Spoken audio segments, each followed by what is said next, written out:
Hello दोस्तों, मैं मनमोहन सविता स्वागत करता हूं आपका अपने यूट्यूब चैनल पर, जिसमें आज हम बात करेंगे दैनिक समसामयिकी के अति महत्वपूर्ण प्रश्नों के बारे में, जिसमें आज दिनांक 13 अप्रैल 2021 की 10 अति महत्वपूर्ण प्रश्न शामिल किए गए हैं, जो कि सभी कॉम्पिटिटिव एग्जाम के लिए काफ़ी हेल्पफुल साबित होंगी तथा आपके सपने को आगे लेकर जाएंगी।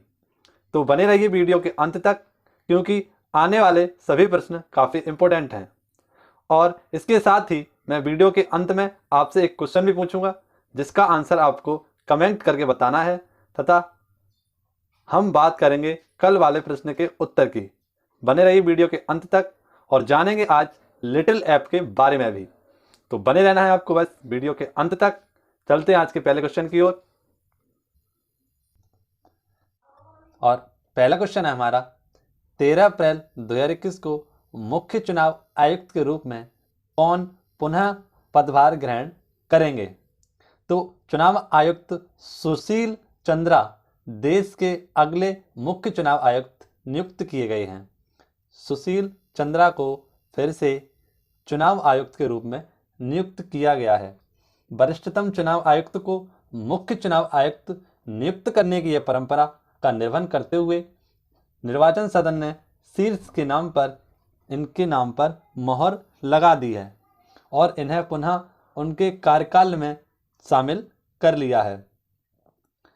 उनके कार्यकाल में गोवा, मणिपुर, उत्तराखंड, पंजाब और उत्तर प्रदेश में विधानसभा चुनाव संपन्न होंगे। गोवा, मणिपुर, उत्तराखंड और पंजाब की विधानसभाओं का कार्यकाल अगले साल मार्च में विभिन्न तारीखों को समाप्त होने वाला है। इसीलिए उनके चुनावों का पदभार के लिए इन्हें पुनः से नियुक्त किया गया है। यदि हम सुशील चंद्रा की बात करें तो चलते हैं सुशील चंद्रा की ओर। ये हैं सुशील चंद्रा, जो कि चुनाव आयुक्त चुने गए हैं। यह 1980 बैच के आईएएस ऑफिसर रह चुके हैं। 1980 बैच के आईएएस ऑफिसर रह चुके हैं। वो उत्तर प्रदेश और राजस्थान, यह उत्तर प्रदेश और राजस्थान, महाराष्ट्र के अलग अलग पदों में चुने जा चुके हैं। रुड़की यूनिवर्सिटी से इन्होंने पढ़ाई की थी। यदि हम बात करें चुनाव आयोग की, तो चुनाव आयोग की ओर चलते हैं। यह है चुनाव आयोग या निर्वाचन आयोग, जिसे हम चुनाव आयोग के नाम से भी जानते हैं। यह एक संवैधानिक निकाय है जो भारत में संघ और राज्य चुनाव की प्रक्रियाओं का संचालन करता है। यह देश में लोकसभा, राज्यसभा तथा राज्य विधानसभा, राष्ट्रपति, उपराष्ट्रपति, ये सभी के चुनावों का संचालन करता है। यानी इसका एक काम है, वह है चुनावों का संचालन करना। तो आप लोगों को याद रखना है कि निर्वाचन कार्य का कार्य क्या होता है? चुनाव संचालन करना। यदि हम इसकी स्थापना की बात करें तो 25 जनवरी 1950 को इसकी स्थापना की गई थी और यह भारतीय संविधान के आर्टिकल 324 में सम्मिलित है, जो कि 329 तक इसका कार्यभार दिया गया है।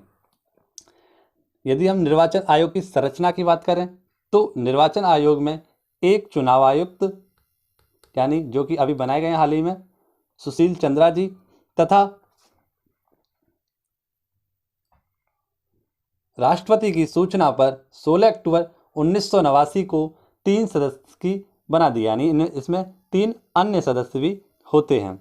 3 अन्य सदस्य तथा एक अध्यक्ष शामिल होता है। यदि इनके कार्यकाल की बात करें तो 6 वर्ष या 65 वर्ष की उम्र तक इनका कार्यकाल होता है। जो भी पहले होता है उसके आधार पर यह कार्यकाल इनका पूर्ण होता है। इसे समान वेतन और भत्ते भी दिए जाते हैं। यदि हम बात करें चुनाव आयोग को संसद द्वारा सर्वोच्च न्यायालय के न्यायाधीश को हटाने की प्रक्रिया के समान पद पर हटाया जा सकता है। यदि हम बात करें चुनाव आयोग के क्या क्या कार्य होते हैं, तो चुनाव आयोग के कार्यों की बातों में हम यदि बात करें तो चुनाव आयोग भारत में लोकसभा, राज्यसभा, प्रेसिडेंट तथा वो वाइस प्रेसिडेंट के चुनावों का निर्वहन करता है तथा लोकसभा विधानसभाओं के भी चुनावों का यह निर्वहन करता है। यह मतदाता एवं मतदाता केंद्रों के लिए स्थान नियुक्त करता है। यह राजनीतिक दलों और उम्मीदवारों के लिए चुनाव में आदर्श आचरण संहिता यानी आदर्श आचरण संहिता जो चुनाव के 1 महीने पहले लगाई जाती है उसको भी संचालित करने का कार्य इसका ही होता है, आचार संहिता। यदि हम बात करें, यह सभी राजनीतिक दलों के लिए उनके लिए चुनाव चिन्ह की घोषणा भी करता है। तो यह निर्वाचन आयोग आपको समझ में आया होगा। बढ़ते हैं आज के नेक्स्ट क्वेश्चन की ओर। नेक्स्ट क्वेश्चन है हमारा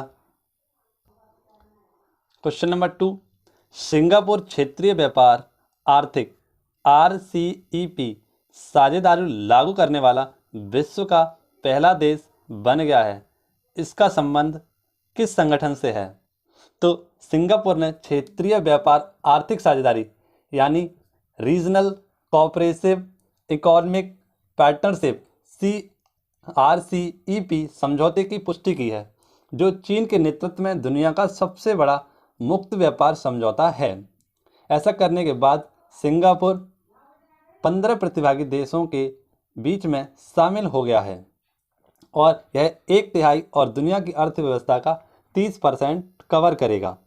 और यह शामिल होता है, इसमें क्षेत्रीय व्यापार यानी RCEP में आसियान के 10 देश तथा 5 अन्य देश, जो आसियान के 10 देश हैं वह सम्मिलित होते हैं तथा 5 अन्य देश भी शामिल होते हैं। यदि हम 5 अन्य देशों की बात करें तो ऑस्ट्रेलिया, चीन, जापान, दक्षिणी कोरिया तथा न्यूजीलैंड इसमें शामिल होते हैं तथा आसियान के देश आप लोगों को पता ही होंगे। तो यह जो संगठन है वह है आसियान। यदि हम आसियान की बात करें तो चलते हैं आसियान की तरफ। ये हैं आसियान देश। आसियान की यदि हम फुल फॉर्म की बात करें तो वह है association of South East Asian Nations, जिसमें सदस्य देशों की संख्या है 10, यानी इसमें मेंबर कंट्रीज हैं 10। यदि हम भारत की बात करें तो इसमें भारत शामिल नहीं है। इसकी जो 10 कंट्रियां हैं उनके नामों को हम जान लेते हैं। तो Brunei, Colombia, Indonesia, Laos, Malaysia, Myanmar, Philippines, Singapore, Thailand और वियतनाम। यह association of South East Asian nation हैं और इसमें भारत यानी हमारा इंडिया शामिल नहीं है, जबकि सार्क में भारत शामिल है। इसका association of South East Asian यानी आसियान की हेडक्वार्टर की बात करें तो यह इंडोनेशिया में स्थित है। इंडोनेशिया की राजधानी जकार्ता में स्थित है, जकार्ता, जो कि उसके एक द्वीप जावा द्वीप पर स्थित है। बढ़ते हैं नेक्स्ट क्वेश्चन की ओर। Question number 3।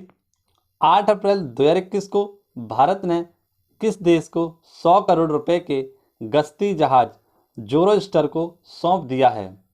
तो 8 अप्रैल 2021 को प्रधानमंत्री मोदी और सेशल्स के राष्ट्रपति बेवल रामकलावन के बीच वर्चुअल शिखर सम्मेलन के दौरान भारत ने औपचारिक रूप से 100 करोड़ रुपए की गश्ती वाले जहाज PS जोस्टर जहाज को सौंप दिया है। Godwin rich shipyard and engineer द्वारा निर्मित 4.9 मीटर फास्ट पेट्रोल वेसल का इस्तेमाल बहुउद्देशीय संचालन, गश्ती तस्करी तथा विरोधी अवैध शिकार और खोज की बचाव को रोकने के लिए यह PS जोरोस्टर जहाज जो दिया गया है वह सेशल्स को दिया गया है। सेशल्स को दिया गया है, यह भारत के द्वारा दिया गया है। यह गश्ती नौका और सौर ऊर्जा संयंत्र को सौंपने के अलावा दोनों पक्षों के संयुक्त रूप में सेशल्स के 10 उच्च प्रभाव सामुदायिक विकास के लिए महत्वपूर्ण होगा। और यह राजधानी में नए मजिस्ट्रेट भवन का निर्माण विक्टोरिया सेशल भारत की पहली प्रमुख नागरिक अवसंरचना परियोजना के तहत सम्मिलित किया गया है। यदि हम बात करें, पीएम मोदी ने वर्ष 2015 में देश का दौरा किया था, जो 33 वर्षों में भारत की ओर से पहले प्रधानमंत्री की यात्रा थी। यानी पूरे 33 वर्षों बाद किसी भारतीय प्रधानमंत्री ने सेशल्स की यात्रा की थी और इसी की याददाश्त में यह दिया जा रहा है।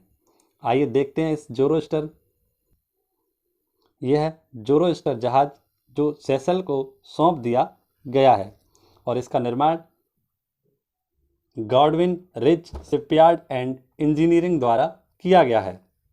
यदि हम बात करें,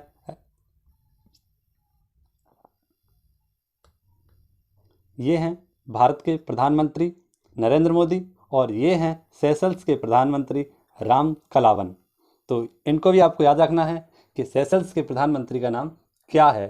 तो सॉरी, प्रधानमंत्री नहीं, राष्ट्रपति राम कलावन, बेवल राम कलावन हैं। और इन दोनों के ही बीच में एक वर्चुअल बैठक के बाद इस समझौते पर हस्ताक्षर हुए हैं।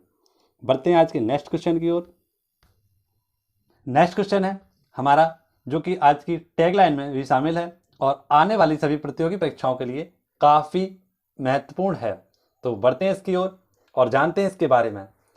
तो भारत के उच्चायोग के इंदिरा गांधी संस्कृत केंद्र यानी CGCC ने देश में एक संस्कृत लर्निंग लिटिल ऐप गुरु ऐप यानी लिटिल गुरु ऐप लॉन्च किया है। तो लिटिल गुरु ऐप भारत के उच्चायोग इंदिरा गांधी संस्कृत केंद्र द्वारा बांग्लादेश में लॉन्च किया गया है। 12 अप्रैल 2021 को भारत के उच्चायोग यानी IGCC ने बांग्लादेश में संस्कृत लर्निंग ऐप लॉन्च किया है। यानी यह संस्कृत लर्निंग ऐप भारतीय संस्कृति संबंध परिषद द्वारा दुनिया भर के छात्रों को धार्मिक विद्वानों, वैज्ञानिक और इतिहासकारों के बीच संस्कृत भाषा को बढ़ावा देने के लिए चलाए जा रहे अभियान का इस हिस्सा है। यानी इसमें धार्मिक विद्वान और संस्कृत की इतिहासकारों की भाषा को बढ़ावा देने के लिए यह लिटिल गुरु ऐप लॉन्च किया गया है और इसे बांग्लादेश में लॉन्च किया गया है। यह ऐप मनोरंजन और मज़ेदार है, जो कि संस्कृत को बहुत ही आसानी के साथ सिखाने में मदद करेगा। जो पहले से संस्कृत सीख रहे हैं या जो लोग संस्कृत सीखने के इच्छुक हैं, यह ऐप मनोरंजन के साथ शिक्षा को भी जोड़ती है। तो यह बड़ी ही आसानी के साथ संस्कृत सिखाने में हेल्प करेगा। देखते हैं लिटिल गुरु ऐप। ये है लिटिल गुरु ऐप जो बांग्लादेश में स्टार्ट किया गया है। यदि हम बात करें अन्य ऐप की, तो हाल ही में जम्मू कश्मीर में नागरिक सतर्कता मोबाइल ऐप भी लॉन्च किया गया था, जो कि वहाँ के नागरिकों के लिए लॉन्च किया गया था। तथा हाल ही में RBI द्वारा मनी ऐप भी लॉन्च किया गया था, जो कि दृष्टिहीन व्यक्तियों के लिए नोट पहचानने में मदद करेगा। उसको यदि हम नोट को फ़ोन के कैमरा की ओर लाते हैं तो वह नोट की संख्या यानी नोट की पहचान कर हमें बता देता है कि वह कितने का नोट है, जिसे RBI द्वारा लॉन्च किया गया था और इसे बांग्लादेश में लॉन्च किया गया है। बढ़ते हैं आज के नेक्स्ट क्वेश्चन की ओर। नेक्स्ट क्वेश्चन है जो कि हमारी परीक्षाओं के लिए काफ़ी हेल्पफुल हो सकता है, तो इसको भी हमें बड़े गौर से सुनना है और पढ़ना है। तो आइए जानते हैं इस क्वेश्चन के बारे में।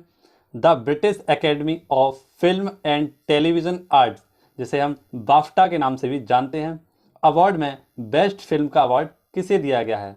तो बेस्ट फिल्म का अवार्ड हमसे पूछा गया है कि बाफ्टा का बेस्ट फिल्म का अवार्ड किसे दिया गया है? The British academy of film and television arts का अवार्ड दिया गया है, वह दिया गया है द फादर को। द फादर को बाफ्टा का बेस्ट फिल्म का अवार्ड दिया गया है। 11 अप्रैल 2021 को the British of film television, जिसे हम बाफ्टा के नाम से जानते हैं, बाफ्टा, इसका अवार्डों की घोषणा की गई है। इस साल ये अवार्ड्स नाइट 2 दिन तक चलेंगे और 10 अप्रैल 2021 की रात क्राफ्ट पर आधारित अवार्ड्स की घोषणा के बाद बंद कर दिए गए। वर्ष का बाफ्टा पुरस्कार आयोजन 74वें नंबर का है। यह बाफ्टा पुरस्कार 74वें नंबर का है, 2021 में यह दिया जा रहा है। यदि हम बेस्ट फिल्म की बात करें तो बेस्ट फिल्म इसमें जो है वो है, बेस्ट फिल्म है हमारी नोमैडलैंड। नोमैडलैंड यहाँ की बेस्ट फिल्म चुनी गई है। द फादर नहीं है, द फादर बेस्ट एक्टर के लिए चुनी गई है, जिनमें एंथनी हॉपकिंस को चुना गया है द फादर। इसलिए आप लोगों को याद रखना है, इसका जो राइट आंसर हो जाएगा वह जाएगा Nomadland. Nomadland best film of BAFTA चुनी गई है। यदि हम वहीं पर बात करें बेस्ट एक्टर तो वह है एंथनी हॉपकिंस जिनकी फिल्म है द फादर। तो ये आप याद रखना, एंथनी हॉपकिंस द फादर के लिए बेस्ट एक्टर ऑफ बाफ्टा चुने गए हैं। आइए चलते हैं बाफ्टा की ओर। ये है बाफ्टा अवार्ड जो दिया गया है बेस्ट फिल्म के लिए, नोमैडलैंड के लिए। यह अमेरिका के ऑस्कर पुरस्कार का समकक्ष है, यानी यह अमेरिका में ऑस्कर अवार्ड की तरह ही है। यह वर्ष 2008 से लंदन के रॉयल ओपेरा हाउस में आयोजित किया जा रहा है, जिसका आयोजन 2008 से किया जा रहा है। इस वर्ष यदि हम बात करें, इस वर्ष भारतीय फिल्म द वाइट टाइगर को बाफ्टा की 2 श्रेणियों में रखा गया था। द वाइट टाइगर को 2 श्रेणियों में रखा गया था और इसमें आदर्श गौरव का नाम सम्मिलित किया गया था। यदि हम बात करें हाल ही में भारतीय फिल्म पुरस्कारों की, तो भारतीय फिल्म पुरस्कारों में हम बात करें तो 70 नंबर के यानी 67वें नंबर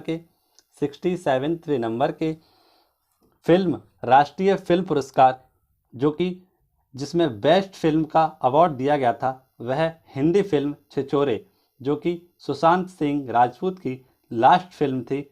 इसी फिल्म के बाद सुशांत सिंह राजपूत ने सुसाइड कर ली थी और इसके लिए बेस्ट फिल्म का अवार्ड दिया गया है, यानी राष्ट्रीय फिल्म पुरस्कार से नवाजा गया है, जिसमें बेस्ट एक्टर मनोज बाजपेयी और धनुष को चुना गया है। जबकि बेस्ट एक्टर को चुना गया है वह है कंगना रनौत को बेस्ट एक्ट्रेस चुना गया है। यदि हम बात करें 51वें दादा साहेब फाल्के अवार्ड से किसे नवाजित किया गया है, तो 2019 का दादा साहेब फाल्के अवार्ड जो दिया गया है वह रजनीकांत को दिया गया है। आशा करता हूं आपको क्वेश्चन समझ में आया होगा। बढ़ते हैं नेक्स्ट क्वेश्चन की ओर। नेक्स्ट क्वेश्चन हमारा, हर वर्ष राष्ट्रीय सुरक्षित मातृत्व दिवस कब मनाते हैं? तो हर वर्ष राष्ट्रीय सुरक्षित मातृत्व दिवस 11 अप्रैल को मनाते हैं। राष्ट्रीय सुरक्षित मातृत्व दिवस राष्ट्र की महिलाओं के लिए मनाया जाता है। यह दिवस गर्भवती महिलाओं के स्वास्थ्य की उचित देखभाल और प्रसव संबंधी जागरूकता फैलाने के लिए मनाया जाता है।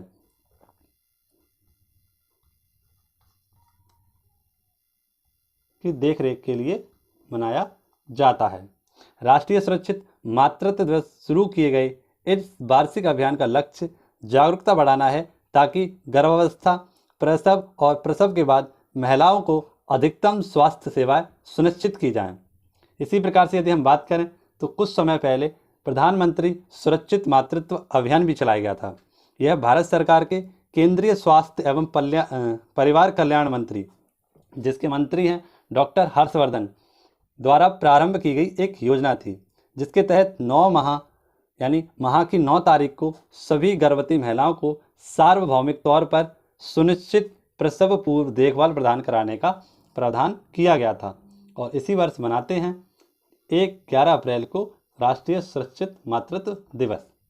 आइए चलते हैं, हर साल यह मनाया जाता है, 11 अप्रैल को मनाया जाता है। यदि हम अप्रैल के कुछ अन्य दिवसों की बात करें तो आरबीआई, हाल ही में आरबीआई ने अपना स्थापना दिवस मनाया है, वह 1 अप्रैल को बनाया है।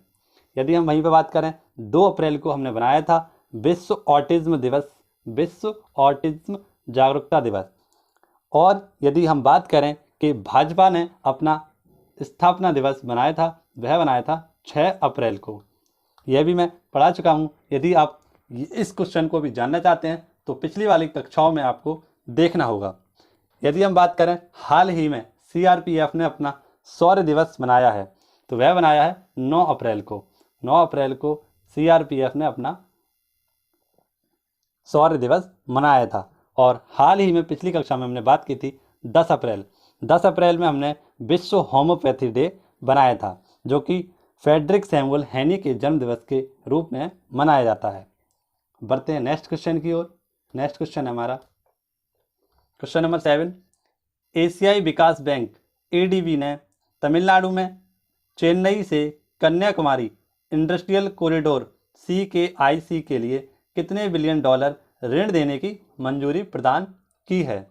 तो हाल ही में एशियाई विकास बैंक, जिसे एशियन डेवलपमेंट बैंक भी बोलते हैं, इसने तमिलनाडु में चेन्नई से कन्याकुमारी के लिए इंडस्ट्रियल कॉरिडोर बनाने के लिए 484 करोड़ रुपए यानी 484 बिलियन डॉलर का कर्ज को मंजूरी प्रदान कर दी है। यह परियोजना सड़क निगरानी के लिए उन्नत प्रौद्योगिकी माध्यम से सड़क सुरक्षा कार्यक्रम को मजबूत करेगी और यहाँ पर इस परियोजना के द्वारा यहाँ के राजमार्ग और बड़े बंदरगाह जो हैं उन सभी की क्षमता में सुधार करेगी। बात करते हैं, देखते हैं इस कॉरिडोर को। यही है कॉरिडोर जो कि बनाया जा रहा है चेन्नई और कन्याकुमारी के बीच में। ठीक है दोस्तों, तो आपको ये याद रखना है। यदि हम बात करें एशियन डेवलपमेंट बैंक की, तो एशियन डेवलपमेंट की स्थापना 19 दिसंबर 1966 को की गई थी। इसका हेडक्वार्टर जो स्थित है वह मनीला फिलीपींस में स्थित है और यहीं पर स्थित है विश्व का चावल अनुसंधान। यह फिलीपींस की राजधानी है मनीला और यहीं पर स्थित है हमारा विश्व चावल अनुसंधान। यदि हम इसके सदस्य देशों की बात करें एडीबी के, तो एडीबी में सदस्य देशों की संख्या है 68 इसमें सदस्य देश हैं। इसमें क्या होता है, यह शेयरों के अनुपात की जापानी बैंक है। इसका उद्देश्य एशिया में सामाजिक और आर्थिक विकास को बढ़ावा देना है। ठीक है दोस्तों, आशा करता हूँ आपको क्वेश्चन समझ में आ रहे होंगे। यदि क्वेश्चन समझ में आ रहे हों तो वीडियो को लाइक करें और अपने दोस्तों के साथ शेयर करें। यदि कोई भी व्यक्ति नया है तो चैनल को सब्सक्राइब करें और यह एक प्रकार से रिवीजन क्लास भी है, तो बने रहिए हमारे साथ। चलते हैं नेक्स्ट क्वेश्चन की ओर। नेक्स्ट क्वेश्चन हमारा, हाल ही में किस देश की महिला क्रिकेट टीम ने लगातार सबसे अधिक वनडे जीतकर रिकॉर्ड बनाया है? तो हाल ही में ऑस्ट्रेलिया की महिला क्रिकेट टीम ने न्यूजीलैंड के खिलाफ 3 मैचों की वनडे सीरीज का पहला मुकाबला जीतकर विश्व रिकॉर्ड बना डाला है, जिसके तहत उन्हें सबसे अधिक जीतने के लिए इनका रिकॉर्ड कायम हुआ है। इससे पहले ऑस्ट्रेलिया की पुरुष टीम ने लगातार 21 मैच जीतकर यह रिकॉर्ड अपने नाम किया था और अब ऑस्ट्रेलियाई महिला टीम ने यह अपने नाम कर लिया है। पिछली 8 सीरीज़ों में अजय रहने के बाद यह रिकॉर्ड इन्हें हासिल किया है।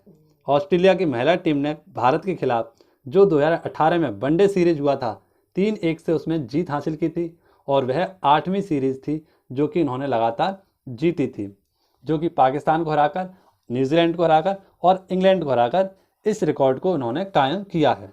और हाल ही में इन्होंने पहला मैच जो हराया है वो न्यूजीलैंड को हराया है। आइए देखते हैं ऑस्ट्रेलियाई टीम, महिला ऑस्ट्रेलियाई टीम। ये है महिला ऑस्ट्रेलियाई टीम जो काफ़ी खुश नज़र आ रही है।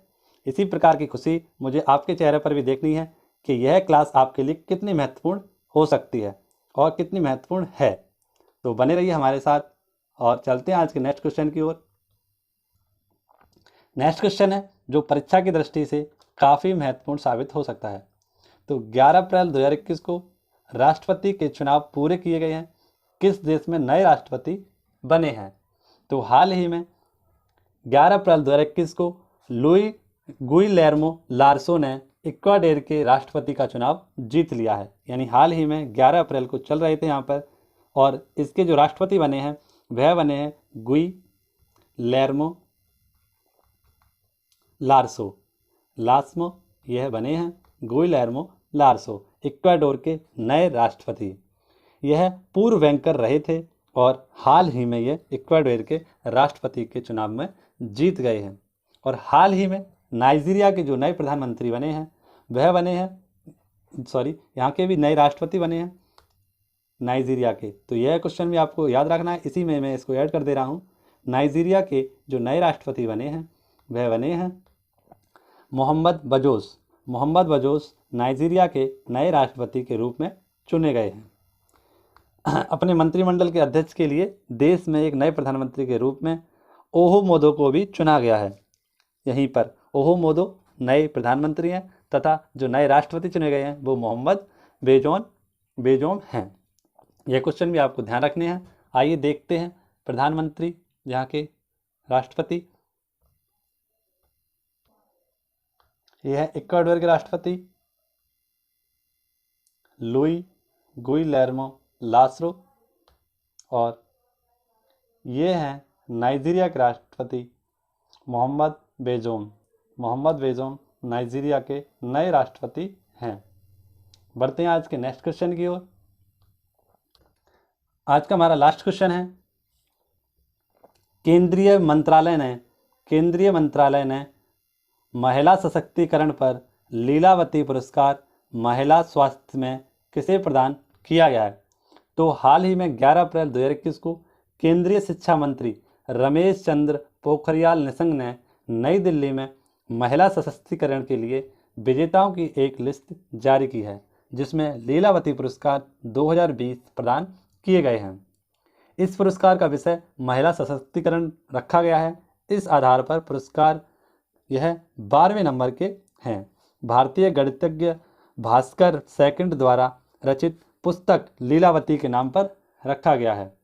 यानी जो पुरस्कार का नाम रखा गया है वो भारतीय गणितज्ञ के नाम पर रखा गया है, जो कि है भास्कर द्वितीय। और यह इस बार महिला सशक्तिकरण के लिए दिए जा रहे हैं। इसी के बीच यह जो दिया गया है वह कई कैटेगरियों में दिया गया है, जिसमें कुल 556 टीमें चुनी गई हैं, जिसमें से हम बात कर रहे हैं एक महत्वपूर्ण, जो कि परीक्षा की दृष्टि से काफ़ी महत्वपूर्ण है, तो वह है महिला स्वास्थ्य के लिए। महिला स्वास्थ्य के लिए जो दिया गया है वह Balchand institute of Maharashtra technology के लिए दिया गया है। यानी बालचंद इंस्टीट्यूट ऑफ टेक्नोलॉजी जो महाराष्ट्र में स्थित है, इसे स्वास्थ्य के लिए दिया गया है, महिला स्वास्थ्य के लिए दिया गया है। और WIT वुमेन हेल्थ कोलिशन इसकी विजेता रही है। तो यह क्वेश्चन भी आपको ध्यान रखना है कि लीलावती पुरस्कार से किसे सम्मानित किया गया है। तो यह एक संस्था है जो महिला सशक्तिकरण के लिए काफ़ी आगे थी, इसीलिए इसे यह दिया गया है, बालचंद इंस्टीट्यूट ऑफ टेक्नोलॉजी। आइए चलते हैं शिक्षा मंत्री रमेश चंद्र पोखरियाल जी की तरफ। ये जब प्रदान किए जा रहे हैं, यह अवार्ड उस वक्त की तस्वीर है और ये हैं हमारे मंत्री, शिक्षा मंत्री रमेश चंद्र पोखरियाल निशंक।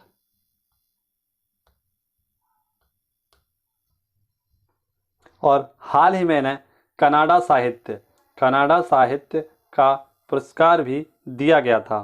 कनाडा साहित्य का गौरव अंतर्राष्ट्रीय पुरस्कार भी इन्हें दिया गया था। तो बढ़ते हैं आज के क्वेश्चन ऑफ द डे की तरफ। आज के करंट अफेयर के 10 क्वेश्चन हमने कंप्लीट कर लिए हैं, आपको काफ़ी पसंद भी आए होंगे। तो चलते हैं आज के क्वेश्चन ऑफ द डे की तरफ। यह है हमारा today question of the day, जिसका आंसर आपको कमेंट बॉक्स में बताना है कि 14 अप्रैल 2021 को छत्तीसगढ़ वीरानी पुरस्कार से किसे सम्मानित किया गया है। बढ़ते हैं कल वाले क्वेश्चन के आंसर की ओर। इसका आंसर आपको कमेंट बॉक्स में देना है। हाल ही में किसे प्रसिद्ध देवी शंकर अवस्थी पुरस्कार 2020 से सम्मानित किया गया था। तो आशुतोष भारद्वाज की रचना पितृवत के लिए उन्हें प्रसिद्ध देवी शंकर अवस्थी पुरस्कार से सम्मानित किया गया था। दोस्तों, यदि अगर वीडियो पसंद आई हो तो वीडियो को लाइक करें और चैनल को सब्सक्राइब करना ना भूलें।